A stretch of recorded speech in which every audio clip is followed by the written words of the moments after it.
কাশিদাসী মহাভারত সভা পর্ব 46। দুর্যোধনের উরুভঙ্গে ভীমের প্রতিজ্ঞা। বৃকোদর বীর সবে নিঃশব্দ হইল।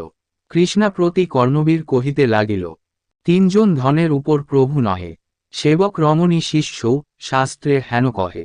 দাস হইল যুধিষ্ঠির তুই ভার্যা তার, দাস ভার্যা দাসী হয় বিদিত সংসার। দাসী হইলি দাসী কর্ম কর যথোচিত, প্রবেশহ ধৃতরাষ্ট্র গৃহেতে তরিত। তোর প্রভু হইল ধৃতরাষ্ট্র পুত্রগণ, তোর অধিকারী নহে পাণ্ডুর নন্দন। যারে তোর ইচ্ছা হয় ভজহ তাহারে, পাণ্ডবেরা আর তোরা নিবারিতে নারে।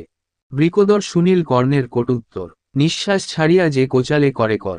ক্রোধে দুই চক্ষু যেন রক্ত কুমুদিনী, কর্ণপানে চাহি যেন গর্জে কাদম্বিনী।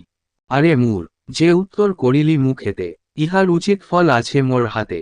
ধর্ম পাশে বদ্ধ এই ধর্ম অধিকারী, সে কারণে তোরে কিছু বলিবারে নারী।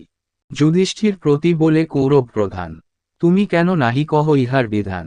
চারি ভাই তব বাক্যে সদা অবস্থিত, আপনি বল হোক কৃষ্ণা জিত কি অজিত।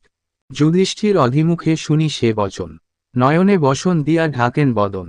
যুধিষ্ঠিরে অধিমুখ দেখি দুর্যোধন, কর্ণভীতে চাহে বড় প্রফুল্ল বদন। ভীমভীতে আর আঁখি চাহে কৃষ্ণাপানে, আপনার উরু হইতে তুলিল বসনে। গজ শুন সদৃশ উল্ট রম্ভাতরু, সকল লক্ষণ জুত বজ্রবতরু। মদগর্বে দুর্যোধন কৃষ্ণারে দেখায়, দেখি বৃকোদর বীর ক্রোধে কম্পকায়। ভীম বলে, যত আছো শুন সভাজনে, এই কুরু দুষ্টকর্ম দেখিলা নয়নে। যেই উরু দেখাইল সভার ভিতর, ভারতকুলের পশু নির্লজ্জ পামর। বজ্রসম নিদারুণ করি গোদাঘাত, রণমধ্যে উরু ভাঙ্গি করিব নিপাত।